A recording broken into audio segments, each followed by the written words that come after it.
एक जात म्हणून कोणाला आपल्या बारामतीसाठी काहीच केलेलं नाही. त्याचं कारण आपण एकत्रित येणं दिसतच नाही. जोपर्यंत आपण 12 मतदाराच्या वतीने 12 समाजाच्या वतीने आपण शासनाला दिसणार नाही की आम्ही एवढ्या प्रचंड संख्येने आहे. आपली संख्या महाराष्ट्रामध्ये तरी एवढी आहे की निवडून जो येईल एखाद्या समाजाचा या 12 मतदारांचा विचार केला तर आपण एखाद्या मोठ्या नेत्याला सहजपणे आपण सहज पाहू शकतो. जेवढी 12 मतदार समाजामध्ये गाडी करून 2000 खर्च करून आपण दोघं चालवून गेलो होतो. कल्याणराव दळेला तेव्हा काँग्रेसचं तिकीट नाव सर्वत्र नाकारलं. तेव्हा आमचं दोघांशी हातात सर्व काय असते का गजूचे पाय सर्व ही असती की जेव्हा कल्याणराव दळेला तिकीट नाकारलं त्याचं तिकीट नाही भेटलं तेव्हा ते थांबल्यानंतर आम्ही जर भेटायला गेलो दोघं त्याचं साक्षी सांगतो सतीश शिंदे दाखल सांगतो की काका आपण जावं तर कल्याणराव दळेला निवडून आले असेल तर गर्दी म्हणूनच झालं मोठा असा तर घ्यायला खाता होती. जर कल्याणराव दळे त्या ठिकाणी विधान परिषदेमध्ये आमदार असते तर गर्दी मावली असती का करायचं नसती मावली. मग जर तिकीट नाकारलं तेव्हा ठेवलं मग आपण भेटायला का जाऊ नये हे चळवळीचं गमक आहे. चळवळ चालवणं म्हणजेच स्वतःच्या पोटच्या लेकराला कसं पत आपण जीव लावतो त्या पद्धतीने सगळं जीव लावलं काम असतं परत जेवण पाहतो. आणि मला अभिमान येतो की बुलढाणा जिल्ह्यात ही चळवळ अख्ख्या राज्यात महाराष्ट्राचा अध्यक्ष गोपी समाजाचा महाराष्ट्राचा अध्यक्ष हे जे त्यांनी जोडले त्यांच्यापर्यंत ते पोहोचले. आणि आता जे आपलं संघटन आहे बारामतीदारांचं ते प्रत्येक समाजाचे राज्याचे अध्यक्ष त्या कार्यकारिणीमध्ये आहे. लहान गोष्ट आहे का ही फार मोठी गोष्ट आहे. हे कळणं सोपं नाही. मी स्वतः बुलढाणा जिल्ह्याचं नेतृत्व करतो. मी बुलढाणा जिल्ह्याचं संघटन उभं केलं. सोनकर साहेबांच्या माध्यमातून आम्ही रजिस्ट्रेशन केलं तेव्हा बुलढाणा जिल्ह्यामध्ये सुद्धा प्रत्येक समाजाचा जिल्हाध्यक्ष आपण त्याच्यामध्ये घेतले. लोहार समाजाचे अध्यक्ष अजय सोने आमचा सुधार बरीड समाजाचा आम्ही घेतला. आणि सर कर्मकार समाजाचे जिल्हाध्यक्ष होते. सगळे जिल्हाध्यक्ष आपापल्या समाजाचे जे असतील ते घेऊन आम्ही जिल्ह्याचं संघटन करतो. आज सुतार समाजाचा जिल्हाध्यक्ष इथे आहे. लोहार समाजाचा जिल्हाध्यक्ष इथे आहे. आम्ही समाजाचा जिल्हाध्यक्ष आम्ही सगळे जिल्हाध्यक्ष या ठिकाणी जमा केले तरी इथे आहोत. म्हणजे संघटन लहान थोडीच आहे ते फार मोठं संघटन आहे. मग कैलास भाऊन सांगितल्याप्रमाणे आम्ही जर कॉल केला तर प्रत्येक माणसानं 100 माणसांना जर प्रयत्न केला लहान गोष्ट आहे ना खूप मोठी गोष्ट आहे. पण भानगड काय होत राहिली आमची आमचा आपसामध्ये अजून मेळ नाही गोष्ट आम्हाला गरज आहे. प्रत्येक व्यक्ती म्हणतो मला गरज आहे माझी निकड आहे मी कुठेच नाही की वाटतं त्याला पण मग मी जमा कशी करू. आणि म्हणून दळे साहेबांच्या माध्यमातून येत्या 20 ऑगस्ट आपण संपूर्ण महाराष्ट्रात एक रथयात्रा काढतो. आणि ती रथयात्रा अशी असणार आहे की तो आमचा एल्गार असणार आमची घोषणा असणार. आजपर्यंत आम्हाला तुम्ही कुठेच विचारलं एक साधा उदाहरण तुमच्या बुलढाणा जिल्ह्याचा खासदार किती मतात निवडून आला लोक 29,000 मतांना निवडून आला तुमचा खासदार. आमचे 12 बलुतेदार 29,000 नसतील का? अरे त्याला 12 लागतच काय आम्हाला काय लागतं आम्हाला फक्त आम्ही विचार केला पाहिजे इसको तो हम गिराय ही ताकद आहे ना आमच्याकडे समजून घ्यायची वेळ फक्त. आणि या ठिकाणी आपण ही मिटिंग घेतो ही राजकीय मिटिंग नाही.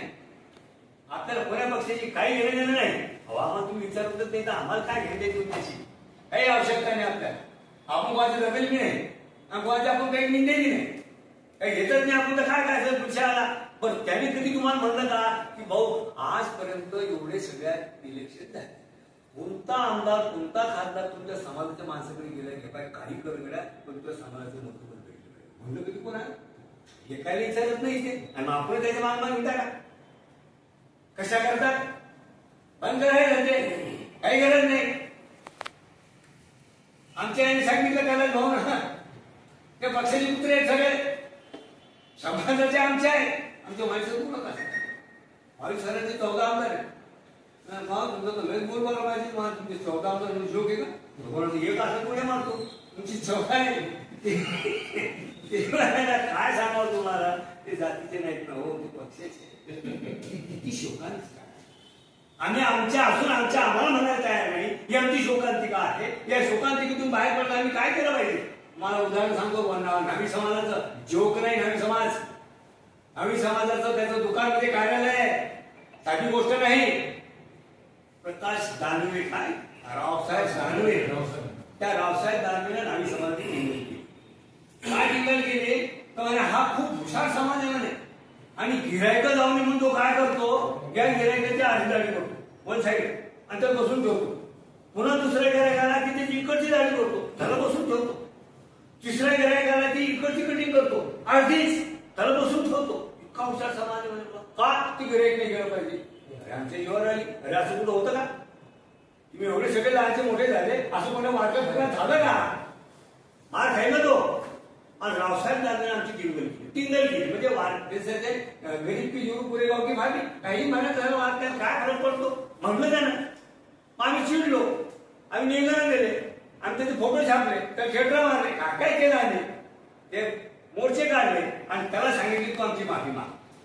रावसाहेब दानवेने सरळ सांगितलं की वारकाची माफी मी पाटील अजिबात नाही, माफी मागणार नाही म्हणे. आता आम्ही काय करू शकतो? आम्ही काय करू शकतो? आपण काही करू शकत नाही. आम्ही शांत होतो. आले भाऊ आमचे दिवस, आलं इलेक्शन, रागण भाऊ बा, मग आमचे सगळेचे सगळे कार्यालय कामाला लागले. आणि आम्ही प्रत्येक दुकानातून प्रत्येक माणसानं रावसाहेब दानवेची जागा राखतो. रावसाहेब दानवेचं काही करणे आले कोण आहे? मी नाही, चर्चा असते. रावसाहेब दानवेच्या एका न्हावी समाजानं रावसाहेब दानवेची जागा दाखवली आणि आपण तर 12 आहोत. काय नाही करू शकत आपण, काय नाही करू शकत. फक्त तुम्ही एका ठिकाणी या रे, स्वतःला समजून घ्या, स्वतःला बोलतो. ऍडव्होकेट जेव्हा मला जाणवलं की ऍडव्होकेट मध्ये काय असतं आमच्या पेशामध्ये, की जेव्हा छोटी जरी गोष्ट असेल ती तुम्ही पुराव्यास सकट जेव्हा तुम्ही सिद्ध करता त्या समोर, तेव्हाच ती पूर्णपणे ती म्हणजे त्याला न्याय येऊन जातो. तसेच हे पण आहे ना की चळवळीमध्ये आपण आहे, जर आपण पुरावा तर साध्य करतोय, पुरावा दाखवतोय, निवेदन घेऊन जातोय, पण एवढा मोठा पुरावा त्यांना आपण दाखवणारच नाही तर तिथे आपल्या मागण्या पूर्ण होणारच नाही. त्यासाठी प्रचंड संख्येने इतर समाज आपण पाहतो की प्रचंड संख्येने उपस्थित असतात. त्यांचा पूर्ण समाज हा एका दृष्टीने समोर आलेला असतो, तेव्हा त्यांच्या मागण्या पूर्ण होतात. भले तुम्ही निवेदन देऊ नका, पण तिथे लाख मुलाची संख्या असेल तर त्यांना आपण पुरावा दाखवू, त्याच वेळेस आपल्या मागण्या सुद्धा गेलो नाही, तालुक्याच्या वाड्या केल्या नाही. आणि जोपर्यंत आपण ग्रामीण भागापर्यंत जाणार नाही, तालुक्याच्या वाड्या आपण करणार नाही, तोपर्यंत या 12 बोलणाऱ्याला समजणार नाही की आपण सर्वजण एकत्र झालो म्हणून. सध्या आपण सगळे जात करतोय. मी मुंबई पुणे या ठिकाणी मोठ्या मोठ्या मिटिंगला गेलो, तिथं दळे साहेब जात हा विषयच घेतले. सर्व जातीचे सर्व नेते त्यांच्या सोबत असतात, जात हा त्यांच्या पुढे विषयच नाही. मग त्या पद्धतीनं आपण जर जात विसरू, जर आपण एकत्र यायचा जर प्रयत्न केला तर निश्चितच आपण परिषद झाल्याशिवाय राहणार नाही.